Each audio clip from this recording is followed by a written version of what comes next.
नमस्ते आकाश, नमस्ते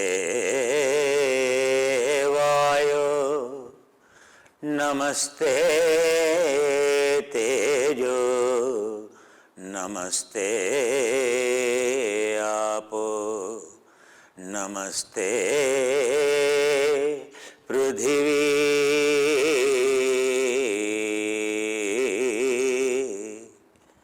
नमो ब्रह्मणे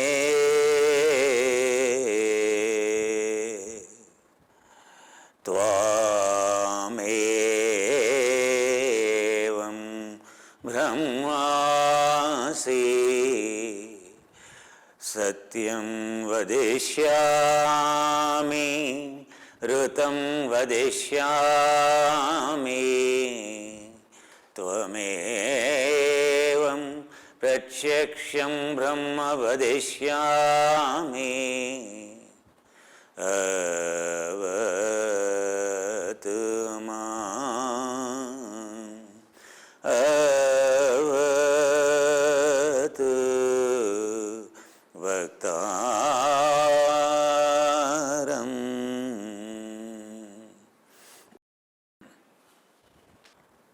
శరీరంలో ఉండేటువంటి వ్యవస్థలన్నీ, ఆ వ్యవస్థలన్నీలో ఒక్కొక్క పంచభూతాల్లో ఒక్కొక్క భూతం ప్రిడామినెంట్గా ఉంటుంది.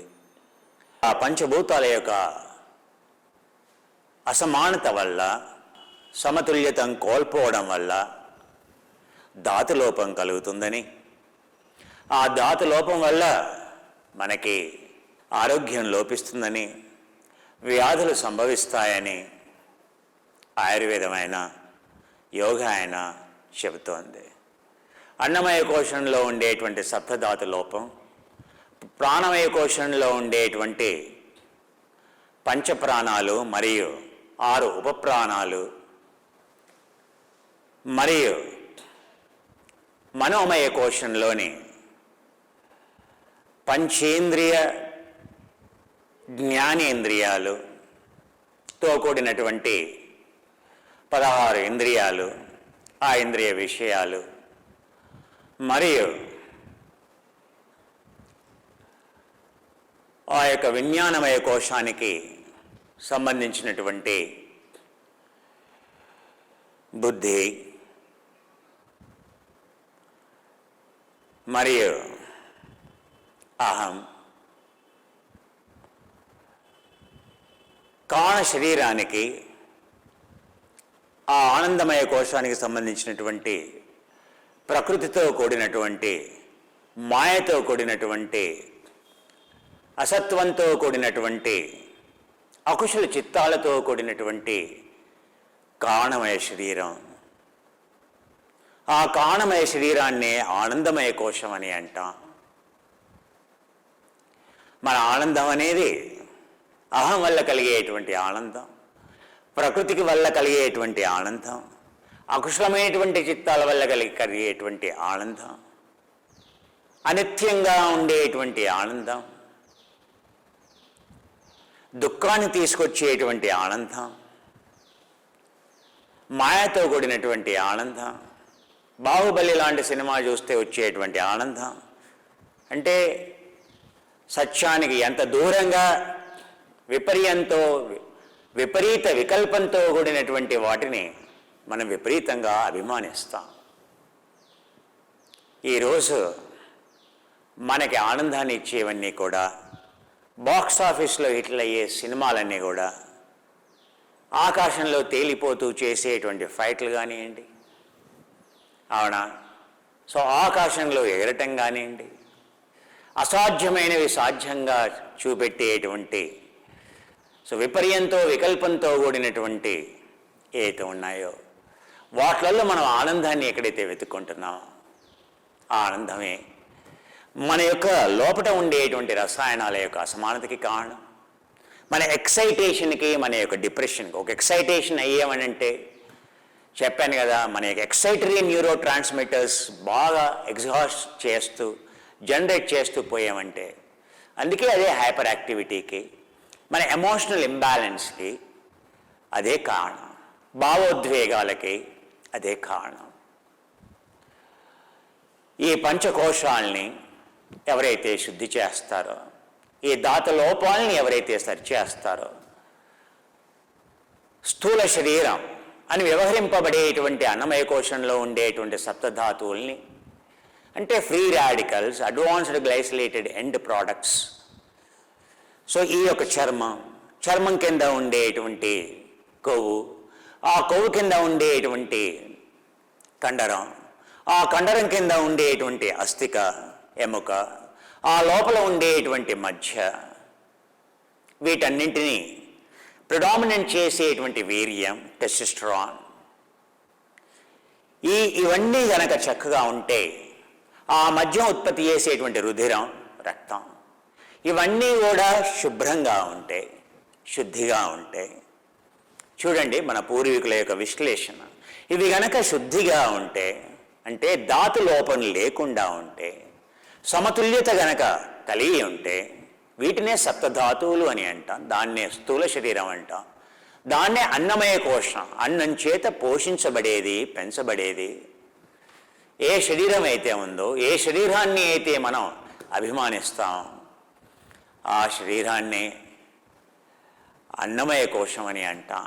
ఏ శరీరం అయితే మనకు కనపడదో, ఆపరేషన్ థియేటర్లో శరీరాన్ని ఓపెన్ చేస్తే ఇవన్నీ కనిపిస్తాయి. ఇప్పుడు నేను చెప్పినటువంటి సప్తధాతువులు మీరు కళ్ళతో చూడొచ్చు. కానీ కళ్ళకి కనపడినటువంటి ప్రపంచం ఏదైతే ఉందో, కణజాలం లోపల ఉండేటువంటి ఏ మైక్రోస్కోప్ కిందనో ఏదైతే చూడగలమో, ప్రాణవాయువుకు సంబంధించినటువంటి వ్యవస్థ ఏదైతే ఉందో, ఏ వ్యవస్థ వల్లనైతే కణజాలం జీవిస్తోందో, ఏ కణజాలంలోని అనంతకోటి ప్రక్రియలు నిర్విఘ్నంగా, నిరవంతరంగా ఏవైతే జరుగుతున్నాయో, ఆ యొక్క ప్రాణమయ కోశం ఏదైతే ఉందో, దేనైతే సూక్ష్మ శరీరంగా మనం వ్యవహరిస్తామో, ఏ శరీరంలోనైతే మనం పడుకుంటాం, ఏ శరీరంలోనైతే స్వప్న శరీరంగా భావిస్తాం, ఏ శరీరాన్ని అయితే మనం చూడలేము, ఏ శరీరం అయితే మన యొక్క సమస్త వ్యాధులకి మూల కారణం ఎక్కడైతే ఉందో, so everything has to do with the metabolism. మన యొక్క ఆరోగ్యం అనేది మన కణజాలంలో ఉందని తెలుసుకుంటున్నాం. ఆ ప్రాణవాయువే పుష్కలంగా ఉంటాయి. అక్కడ అన్ని జీవన ప్రక్రియలన్నీ కూడా వాయువులతో, విభిన్న వాయువులతో కూడినటువంటివి. ఆ వాయువులే కనుక సరిగ్గా ఉన్నట్లయితే, మన యొక్క మల విసర్జన వ్యవస్థలో, పునరుత్పత్తి వ్యవస్థలో ఉండేటువంటి అపానవాయువే సరిగ్గా ఉంటే, అంటే నైట్రస్ ఆక్సైడ్ అలాంటి వాయువులు ఏవైతే ఉన్నాయో, ఆ వాయువులే కనుక సరిగ్గా ఉన్నట్లయితే, సమాన వాయువు జీర్ణ వ్యవస్థలో ఉండేటువంటి హైడ్రోక్లోరిక్ యాసిడ్, సో జీర్ణాశయంలో ఉండేటువంటివి, ఇలాంటివి ఎన్నో రకాలైనటువంటి వాయువులు, ఆ ప్రక్రియలన్నీ జీర్ణ వ్యవస్థకు సంబంధించినటువంటి ప్రక్రియలన్నీ ఏవైతే ఉన్నాయో వాటిని సమాన వాయువులని. మన శ్వాస వ్యవస్థ కార్బన్ డైఆక్సైడ్, ఆ తర్వాత ఆక్సిజన్ ఎక్స్చేంజ్ ఏదైతే ఉందో శ్వాస వ్యవస్థ, రక్త ప్రసరణ వ్యవస్థ ఏదైతే ఉందో దాన్ని ఉదాన వాయువు అని. సర్వం వ్యాప్తితం వ్యానం, ప్రతి యొక్క కణువు అంతరంగంలో జరిగేటువంటి ప్రాణక్రియలన్నింటినీ సర్వం వ్యాప్తితం వ్యానం అని అన్నా, వ్యానం వాయువు అని అన్నా. అందుకే ఒక ప్రాణాయామం ఉంది, ఏమంటామంటే అంగన్యాసంలో చేసేటువంటి ప్రాణాయామం. ఓం ప్రాణాయ స్వాహ, ఓం ఉదానాయ స్వాహ, ఓం సమానాయ స్వాహ, ఓం అపానాయ స్వాహ, ఓం సర్వం వ్యాప్తితం వ్యానాయ స్వాహ అని ఈ విధంగా చేసేటువంటి ప్రాణాయామం. ఇవన్నీ కూడా శ్వాస వదిలేస్తూ చేసేవి. ఓం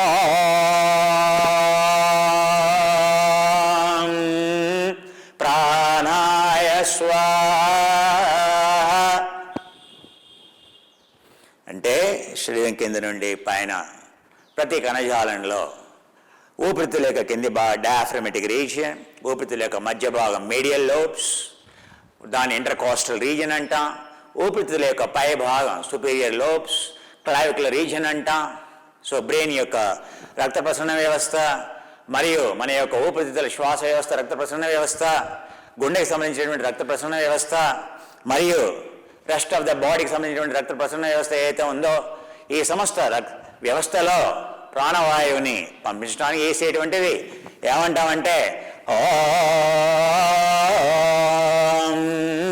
ప్రాణాయ స్వాహ అంటే ఏంటి? స్వాహ అంటే ఏంటి? మండించటం. గాలిని మండిస్తే ఎంత మండిస్తే అంత ఎనర్జీ వస్తుంది. ఆ మండటం అనేది ఆగిపోయింది కనుక మెటబాలిజం తగ్గింది, అందువల్ల వ్యాధులు వస్తున్నాయి. నువ్వు ఆరోగ్యంగా ఉండాలంటే స్వాహ. ఓం ప్రాణాయ స్వాహ. సో లోపలికి ఇలా ప్రాణవాయువు లోపలికి వెళ్తుంది. సమస్త కణజాలానికి వెళ్ళేది ఏంటయ్యా? ప్రాణవాయువు. వెళ్ళిన తర్వాత ఏం ఉత్పత్తి అవుతున్నాయా? కార్బన్ డైఆక్సైడ్ దగ్గర నుండి నానా రకాల వాయువులు మన యొక్క శరీరంలో ఉండేటువంటి సమగ్రమైనటువంటి నాడీ మండల వ్యవస్థని కానీ, ఆ తర్వాత లింఫ్ సర్క్యులేటరీ సిస్టమ్ని కానీ, ఆ తర్వాత శ్వాస సర్క్యులేటరీ సిస్టమ్ని కానీ, ఆ తర్వాత మన యొక్క బ్లడ్ సర్క్యులేటరీ సిస్టమ్ని కానీ, సో వీటన్నింటినీ నియంత్రించేటువంటి వాయువులు, విభిన్న రకాలైనటువంటి వాయువులు ఏమున్నాయో ఆ వాయువులన్నీ కూడా రెగ్యులేట్ కావాలి. ప్రాణవాయువు లోపలికి పోవడమే కాదు, అది వినియోగపడాలి, దాన్ని స్వాహ చేయాలి, మళ్ళీ మిగతా వాయువుల్ని కూడా రెగ్యులేట్ చేయాలి. అందుకే మన యొక్క మల విసర్జన వ్యవస్థలో, పునరుత్పత్తి వ్యవస్థలో ఉండేటువంటి వాయువుల్ని మనం ఏమంటున్నాం? అపానాయ స్వాహ. శ్వాసను వదిలేస్తూ, అంటే మన మూత్రం ఆగకుండా వెళ్ళాలి, కిడ్నీ చక్కగా పనిచేయాలి, మోషన్ ఆగకుండా వెళ్ళాలి, మలబద్ధకం పనికిరాదు, కాన్స్టిపేషన్ ఉండకూడదు. సో ఏ వాయువు అవసరం దానికి? దానికి అపాన వాయువు చక్కగా ఉండాలి. ఆ అపాన వాయువే చక్కగా ఉంటే అప్పుడు నీ ఇంటెస్టైన్లో గ్యాస్ పట్టడం కానీ, పొట్టలో ఏది నీకు మలబద్ధకం కానీ, లేకపోతే మోషన్స్ కావడం కానీ, డయేరియా కానీ, సిలియాక్ డిజీజ్ కానీ, ఇరిటబుల్ బౌల్ సిండ్రోమ్ కానీ, క్రాన్స్ డిజీజ్ కానీ, అవునా, ఇలాంటి వ్యాధులు, పైల్స్ కానీ, లేకపోతే ఫిచ్చులా కానీ, లేకపోతే ఏమంటాం మొలలు అంటాం, ఇలాంటివి, ఈ వ్యాధులన్నీ సంస్థకి పరిష్కారం ఎందుకు వచ్చిందయ్యా? ఇంపార్టెన్సీ, అవునా. సో పునరుత్పత్తి వ్యవస్థ సరిగ్గా పనిచేయకపోవడం ఈ రోజుల్లో వెరీ కామన్. ఎందుకయ్యా అంటే అక్కడ ఉండేటువంటి వ్యవస్థ సరిగ్గా లేదు, అక్కడ ఉండేటువంటి ప్రాణ వ్యవస్థ సరిగ్గా లేదు. అంటే అపాన వాయువు, సో ఎల్ ఆర్జినైన్ అనేటువంటి లోపం ఉండొచ్చు, అక్కడ నికోటినమాయిడ్ యొక్క లోపం ఉండొచ్చు.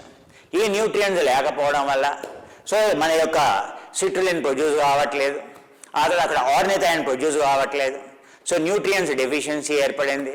ఆర్జినైన్, టెస్టోస్టెరాన్ ప్రొడ్యూస్ చేసేటువంటి ఆర్జినైన్, సో ఏది డైలేట్ చేసేటువంటి ఏది మీ యొక్క రిప్రొడక్టివ్ సిస్టంలో, ఇంటెస్టైన్లో ఉండేటువంటి స్మూత్ లైనింగ్, సో మన యొక్క ప్రేవులు ఏవైతే ఉంటాయో అది పలచని పొరతో, ఎలాస్టిసిటీ, ప్లాస్టిక్ లాగా, రబ్బర్ లాగా ఉండేటువంటి సో పొరతో చేయబడింది. అంటే సాగే గుణం ఉండాలి. ఆ సాగే గుణం ఉండాలంటే అందులో హ్యాల్రోనిక్ యాసిడ్ అవసరం, కొలెజన్ అవసరం, గ్లైసిన్ అవసరం, ప్రోలైన్ అవసరం.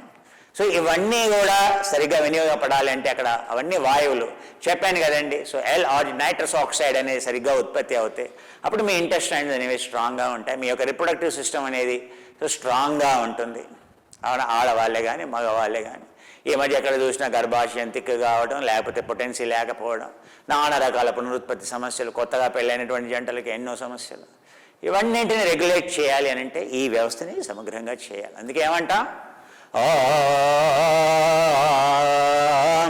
అపానాయ స్వాహ, ఓం సమానాయ స్వాహ.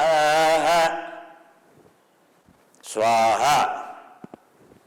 ఇక్కడ ఉండేటువంటి గ్యాస్ట్రైటిస్, ఎసిడిటీ, హైపర్ ఎసిడిటీ, పొట్టలో వాయువు, పొట్టలో గ్యాస్, అవునా. సో ఉదయం నుంచి సాయంత్రం వరకు ఇవే ఇళ్ళల్లో శబ్దం. ఏంటయ్యా అని అంటే, సార్ ఏం చేస్తాను సార్, వాయు ఉబ్బసం.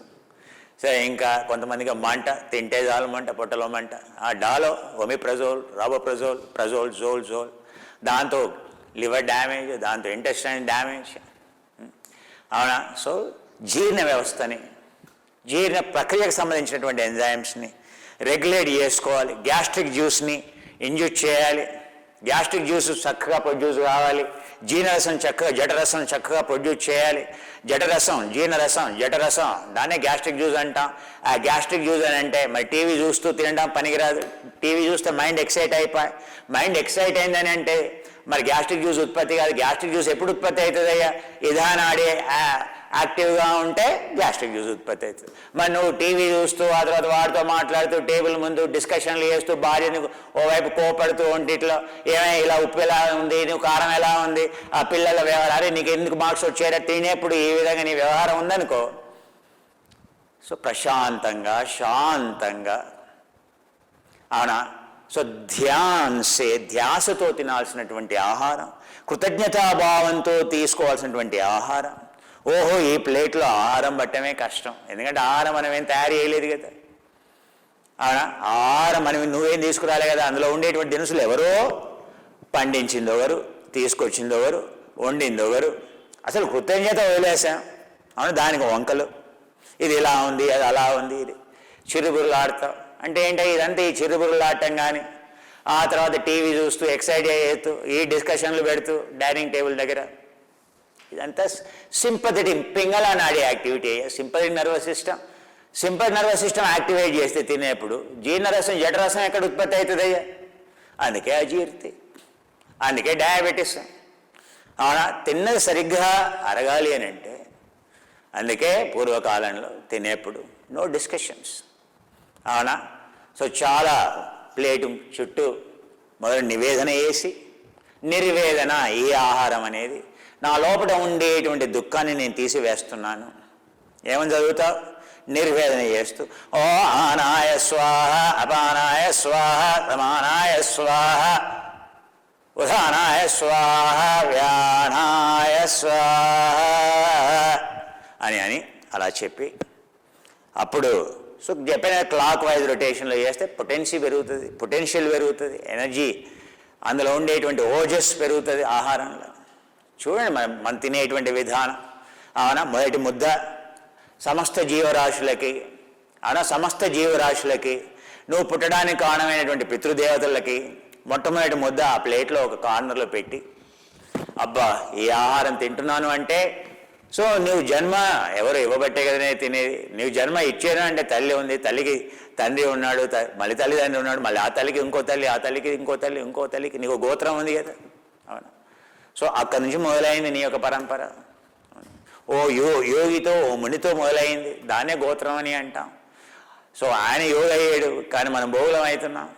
సో వాళ్ళని గుర్తు చేసుకుని వాళ్ళకి సమర్పయామి మొదలు వాళ్ళకు ముద్ద పెట్టి అప్పుడు తినేటువంటి ప్రతి ముద్ద కూడా అవును ఆకలి రుచి ఎరగదు, నిద్ర సుఖం ఎరగదు. ఎంత గొప్ప సంస్కృతి అయ్యా, ఎంత గొప్ప భాషనయ్యా, ఎంత గొప్ప సత్యం వదిష్యామి ఋతం వదిష్యామి. అవునా, ఆకలి ఉంటే రుచి అడుగుతాయ్యా. ఆ ముద్ద దొరకడమే కష్టమయ్యా. నువ్వు పండించలేదు, ఏదో నువ్వు సంపాదించి నువ్వు కేవలం నువ్వు చేసేది ఏంటంటే 4 డబ్బులు, ఆ డబ్బులు నువ్వు ప్రొడ్యూస్ చేయట్లేదు. అవునా, సో నువ్వు ఏది తయారు చేయట్లేదు. నీ శరీరం ఉంది, ఒక్కటి చెప్పు నేను తయారు చేసానని చెప్పి ఈ బటన్ కానీ, ఆ తర్వాత ఈ షర్ట్ కానీ, నువ్వు పెట్టుకునే వాచ్ కానీ, నువ్వు పెట్టుకునే షాంపూ కానీ, నువ్వు పెట్టుకునే సోపు కానీ ఒక్కటి చెప్పవయ్యా నువ్వు. నేను చేశాను, నా స్వ ఆర్జితం, నేను కష్టపడి చేశాను. అసలు నువ్వు ఉదయం నుండి సాయంత్రం వరకు నువ్వు బతికేదంటే పరాన్న జీవిగా మారి.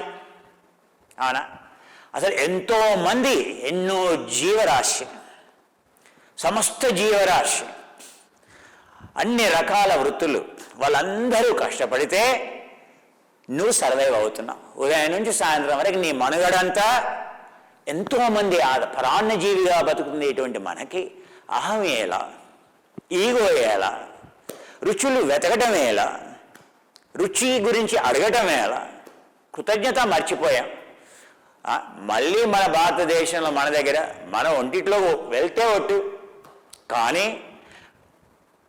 తీసుకునేటువంటి పల్లెంలో పడినటువంటి ఆహారానికి వంకలు పెట్టమంటే, ప్లేట్ విసిరేయమంటే అక్కడే తెలుస్తుంది మనం మన యొక్క పట్నిని ఎంత బాగా ప్రేమిస్తామో అక్కడే తెలిసిపోతుంది. నీ డైనింగ్ టేబుల్ దగ్గరే మన సంస్కారం తెలిసిపోతుంది. డైనింగ్ టేబుల్ దగ్గరే, తినే వ్యవహారం దగ్గరే నీ యొక్క వేద పరిజ్ఞానం, నీ యొక్క ఆధ్యాత్మికత, నీ యొక్క పూజ, నీ యొక్క పరిపక్వత అన్నీ అక్కడే తెలిసిపోతాయి. అవునా? సో అసలు కృతజ్ఞతాభావం మర్చిపోయింది. అవునా? ఆహా, సో ఈ ప్లేట్లో అన్నదాత సుఖీభవ మొట్టమొదటి చెప్పుకోవాల్సింది. ఎవరైతే అన్నాన్ని తీసుకొచ్చారో వాళ్ళ కృతజ్ఞతలు చెప్పుకొని అప్పుడు ఒక్కొక్క ముద్ద నోట్లో పెట్టుకొని దాన్ని ఎంతో కృతజ్ఞతాభావంగా ఈ యొక్క అవునా. సో దేవుడు ఏం చెప్పాడే నోట్లో మనకు దంతాలను ఇచ్చాడు, జిహ్వని ఇచ్చాడు. ఆ జిహ్వ శోధన చేసి, దంత శోధన చేసి, అవన్నీ అంగిలి శోధన చేసేది ఎందుకయ్యా? అక్కడ లాలాజలం ఎంత ఊరితే అంత మంచిది. మరి లాలాజలం ఎప్పుడు ఊరుతుందయ్యా? ఆ ముద్దని నువ్వు నోట్లో పెట్టుకొని కనీసం అవునా 27 సార్లు నమిలితే, 27 సార్లు నమిలితే, ఒక్కరోజు నువ్వు ఇలా నమిలి తిను. ఇలా నమిలి ఒక్కరోజు తిను. ఒక్కొక్క ముద్దని 27 సార్లు నువ్వు నమిలి. ఇది ఈరోజు నీ యొక్క హోంవర్క్ ఇదే. ఏం హోంవర్క్ అయ్యా అంటే 27 సార్లు ప్రతి ముద్దని నోట్లో తిను. Crushing operation. అవునా? మన నేలలో ఉండేటువంటి ఏదైనా ఖనిజాలు మనం వెలికి తీయాలని అంటే అవునా, ఇనుము కానీ, లేకపోతే రాగి కానీ, లేకపోతే బంగారం కానీ, ఏదైనా కూడా నువ్వు ఈరోజు మెడలో వేసుకుంటున్నావు అంటే మొట్టమొదలు అది భూమిలో, మట్టిలో ఎంత 1%, 0.03% కూడా ఉండదు. మరి దాన్ని మనం 24 క్యారెట్ 99.99% చేయాలి అని అంటే ఏం చేస్తారే? భూమిలో నుంచి తవ్వినటువంటి ఆ రాళ్ళన్నింటినీ ఏం చేయాలి? క్రష్. సో నువ్వేం చేయాలి? నోట్లో పెట్టుకోవాలి. ఏం చేయాలి? దేవుడు ఎందుకు ఇచ్చాడే దాంతాన్ని? క్రష్. నమలాలి. ఫస్ట్ నమలాలి. క్రషింగ్ ఆపరేషన్ అని అంటాం. నువ్వు అవునా. సో ఎక్కడైతే ఇనుము ప్రొడ్యూస్ అవుతుందో, ఎక్కడైతే రిఫైనరీస్ ఉంటాయో అక్కడికి వెళ్ళి చూడు, ఈ ఆపరేషన్స్ అన్నీ ఉన్నాయి. దేవుడు నీకు ఆపరేషన్స్ అన్నీ లోపల ఇచ్చేసాడు. ఇది ఒక పెద్ద కెమికల్ ఇండస్ట్రీ. ఇంత అద్భుతమైనటువంటి ఒక కర్మాగారం అనేది ప్రపంచంలో ఎక్కడ నీకు కనపడదు. ఎంత అద్భుతమైనటువంటి కర్మాగారం అంటే నువ్వు వేసేది కేవలం ఒక ఆహారమైనా, ఒకటే ఇన్పుట్ అయినా, ఆ తర్వాత పీల్చుకునేటువంటి ఒక గాలి అయినా, తాగే నీళ్ళు అయినా, ఈ మూడింటితో నీ శరీరం ఎన్ని రకాల రసాయనాలని ప్రొడ్యూస్ చేస్తుందంటే, నీ ఇండస్ట్రీ, నీ యొక్క కర్మాగారం ఎన్ని రకాలైనటువంటి రసాయనాలని ప్రొడ్యూస్ చేస్తుంది అంటే శాస్త్రజ్ఞులకి ఇప్పటికీ అంతుపట్టట్లేదు. డైలీ ఒక పెప్టైడ్ అనుకుంటున్నాడు. డైలీ ఒక పెప్టైడ్. ఎన్ని రకాల పెప్టైడ్లు ఉన్నాయి? కనీసం ఒక 50,000 రకాల పెప్టైడ్లు ఉన్నాయి. ఎన్ని రకాల రసాయనాలు ఉన్నాయి? అనంత కోటి రసాయనాలు ఉన్నాయి లోపల. ప్రతిరోజు ఒక కొత్తది. అబ్బా ఇది కనుక్కున్నాను. అవునా, FGF BP3 కనుక్కున్నారు ఈ మధ్యన శాస్త్రజ్ఞ. FGF BP3 అబ్బా it is called growth factor BP3. అది ఇది క్యాన్సర్ని నివృత్తి చేస్తారని దాని మీద పరిశోధన చేస్తుంటే వాళ్ళు కనుక్కుంది ఏంటో తెలుసా? మొత్తం FGF BP3 వాడినటువంటి మాలిక్యూల్ వాడినటువంటి ఆ ఎలుకలు లావం తగ్గిపోయి, వాడి యొక్క డయాబెటీస్ పోయింది, వాడి యొక్క హార్ట్ ప్రాబ్లమ్స్ పోయి. క్యాన్సర్కి పరిశోధన చేయడానికని వాళ్ళు దాన్ని వాడితే వాళ్ళు చాలా ఆశ్చర్యపోయారు. ఏంటంటే అంటే ఆ ఎలుకలు చక్కగా సన్నగా అయిపోయి, స్లిమ్గా అయిపోయి, అందంగా మారిపోయి. అవునా. సో డయాబెటీస్ వ్యాధి పోయింది, వాటికి ఉండేటువంటి గుండె జబ్బులు పోయాయి, చక్కగా చలాకీగా మారాయి. సో మొత్తం అదొక పెద్ద సంచలనం. అవునా. ఏది విజ్ఞాన శాస్త్రంలో, సైన్స్లో అదొక పెద్ద సంచలనం సృష్టించింది. సో ఇలాంటి మాలిక్యూల్స్ ఎన్ని ఉన్నాయా శరీరంలో? దేవుడి సృష్టి. అంటే నీ ఫ్యాక్టరీ ఏంటి?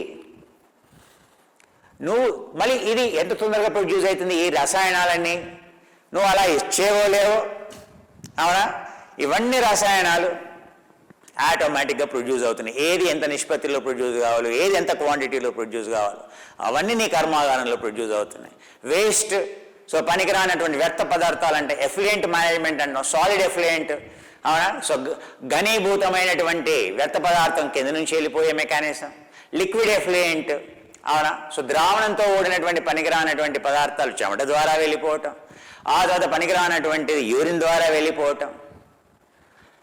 మనకి పనికొచ్చే ఆనందాన్ని ఇచ్చేది, మనల్ని పెంచేటువంటి, పోషించేటువంటి పంటనే మనం పెంచుకుంటాం కదా. అప్పుడే సేద్యం అంటాం కదా. సేద్యం చేసేది ఎందుకు? ఆనందాన్ని, ఆరోగ్యాన్ని పొందటం. ఆ కృష్ణ భగవానుడు సాక్షాత్ అర్జునుడికి అదే చెప్తున్నాడు. This is a new skin cream.